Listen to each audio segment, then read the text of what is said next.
Hi. Indivisible is a game that I really like, but I wanted to love it. Indivisible released back in October of 2019. It was developed by Lab Zero Games, the same people who are behind the beloved and controversial Skullgirls. It had an Indiegogo campaign in 2015 which raised an impressive $2 million. Sadly, it wasn't able to reach its final goal, which would have included extra hard dungeons and multiple endings. A prototype demo was released back in 2015, one that I played and immediately fell in love with. I was beyond hyped for this game. However, my hormone-filled, depressed teenage brain forgot about the game as the years went on. Smash cut to last month where my now caffeine-addicted / dependent adult brain randomly remembered that this game exists. Having now played the full release of Indivisible almost a decade later, dear God, where does the time go? I want to talk about it. Gameplay-wise, Indivisible is really interesting. It's a Metroidvania platformer with a fascinating action combat system.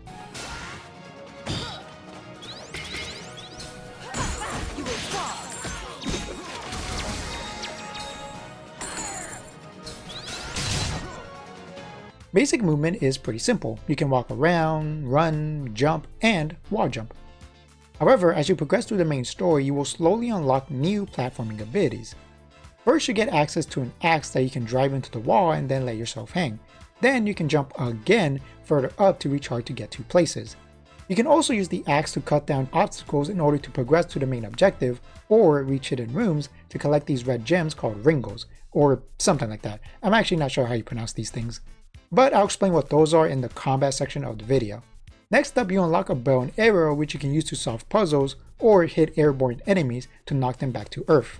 You also get a couple of upgrades for said bow to solve different kinds of puzzles. You can create a path of flowers in order to climb otherwise damaging surfaces like these spike walls, teleport to an enemy, or turn enemies into a piece of wood that doubles as a platforming surface.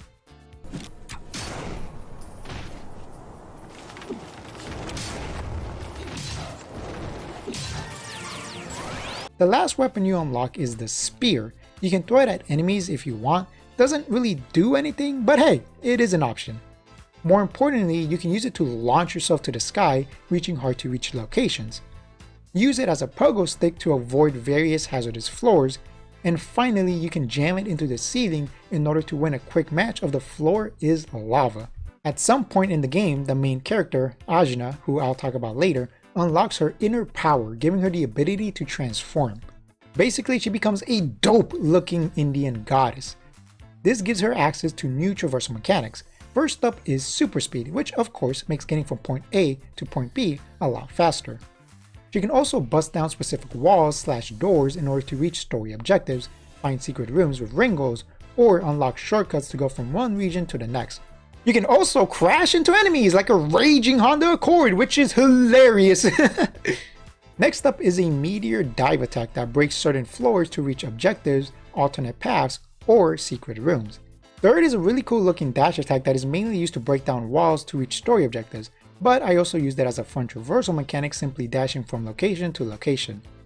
And lastly is this spear dash upwards that you can use to break certain ceilings, and of course you can also use it as a fun traversal mechanic.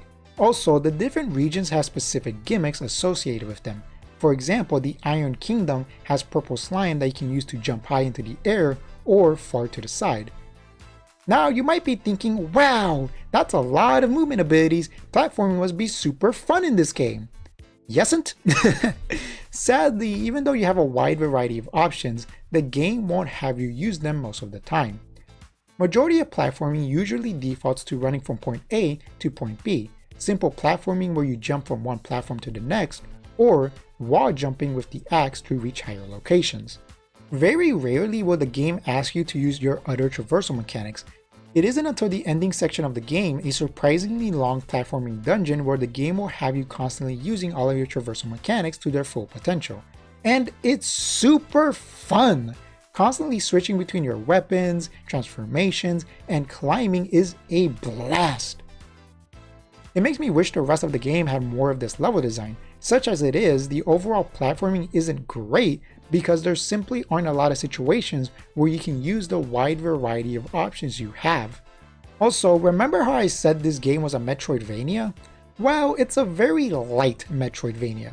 There's a handful of locations that will be locked in your initial exploration of an area, and as the crux of the genre indicates, you will be able to get to these locked areas later on. However, you'll find that these places are either alternative paths or a secret room that gives you a Ringo, which again, I'll explain what those are later. There aren't any cool secrets or hidden power-ups that you can find or anything like that, and because of this, exploration in general isn't super rewarding. All this to say that while I like all of the different exploration mechanics the game has, sadly the game doesn't ask you to engage with them very often. The only exception to this being, like I said, the final dungeon, which is basically a giant platforming gauntlet, which, like I said, is an absolute blast. Zonton, is that you? I haven't seen you in years, girl! What are you doing here? Now, let's talk about the fascinating combat system. As you run around the game, you can hit enemies or they can hit you at any time to engage combat. You have a team of 4 characters, each character being tied to a specific button on your controller: square, triangle, circle, and X, or key if you're on PC. Each character usually has 3 unique attacks tied to how you press the button. Let's use square and Ajna as an example. Tab square will make Ajna perform a basic punch kick combo. Up square will make Ajna use the axe to launch enemies into the sky, and down square will make Ajna use the axe to do a low attack. Now apply that to every character. What's great is that every character in this game has a unique identity / gimmick tied to them. For example, Rosmi's tap and up attack are really strong long-ranged attacks. Her down attack is a close range attack that applies a slow effect. Tarani has a long range and close range attack that both create small water puddles. Her up attack will create a healing field located where the puddles are. Dar's down attack will give him a buff that makes his tap and up attack much stronger. Baozai's tap attack will have her steal coins from the enemies. Her up attack will then cash in those coins to launch powerful missiles at the enemies.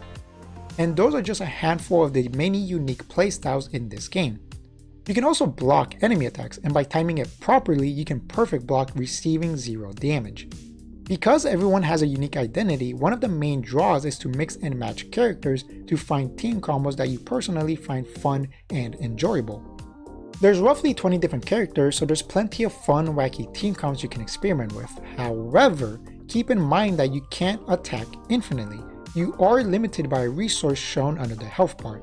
Every attack you perform will use a pip, which will then slowly recharge, so you do have to be strategic with how you fight enemies. Or do you? As I progressed through the game, I slowly realized that the best strategy is just to dogpile the enemy to do as much damage as possible. Sadly, the game in no way rewards you for creating fun team combos to chain attack the enemy.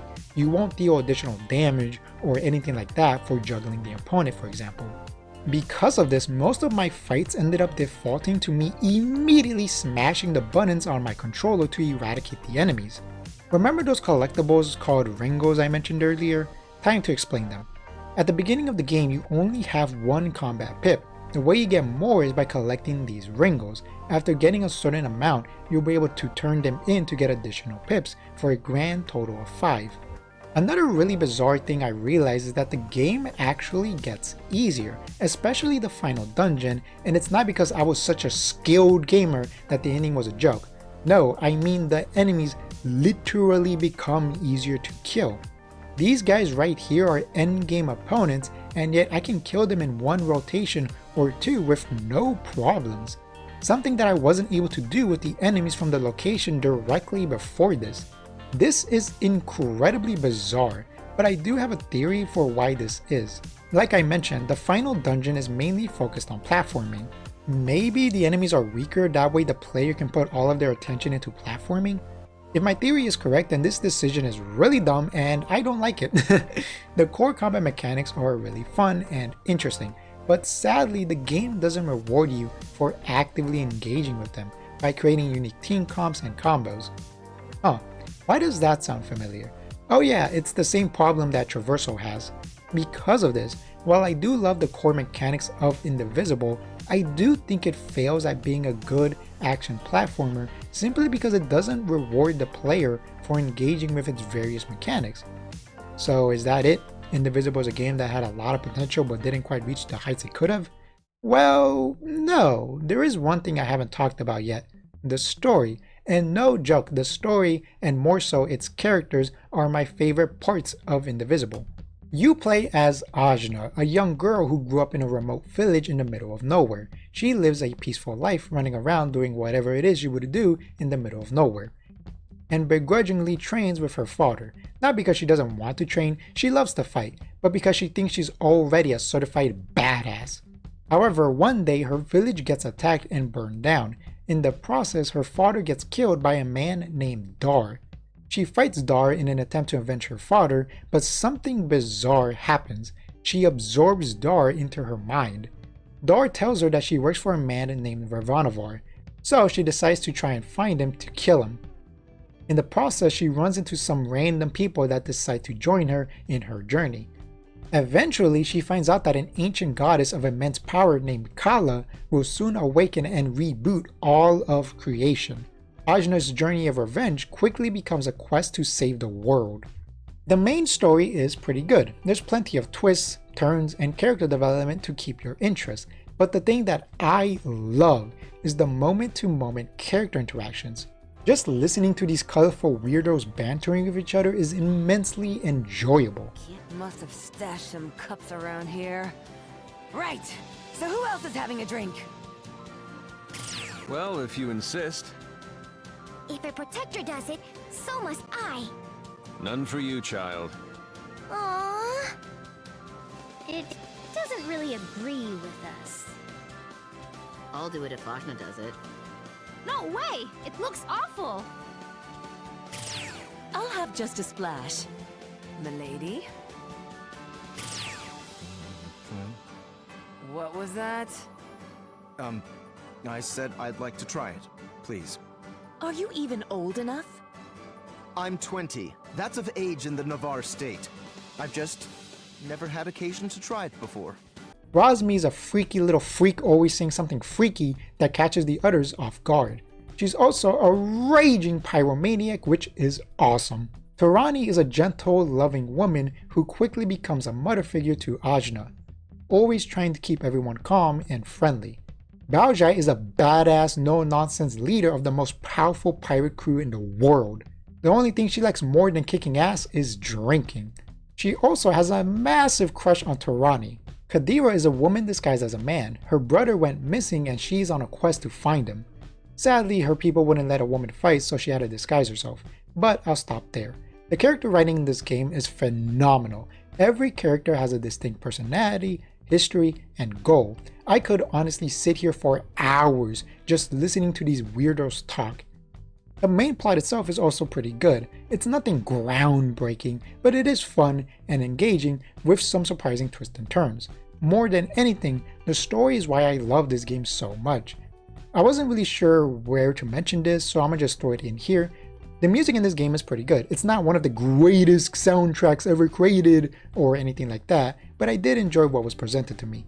And of course, the visual/animation is breathtakingly beautiful. Truly a masterclass into the artwork.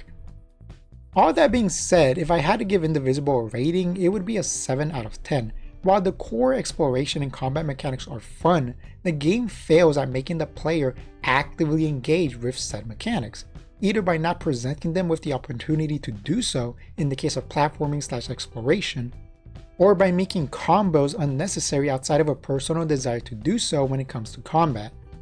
But at the end of the day, I would still recommend you play this game. Not only is it short, only taking roughly 12 hours or so depending on how much you explore, the game is also fairly cheap, $20 at full price, or cheaper if you wait for a discount. If you made it this far into the video, I just want to say thank you so much for watching. I truly do appreciate it. Do you plan on buying Indivisible? Feel free to share your thoughts in the comments down below. Thank you so much for watching. Feel free to leave a like, dislike, subscribe, or don't. It's up to you, and I will see you later. Bye bye.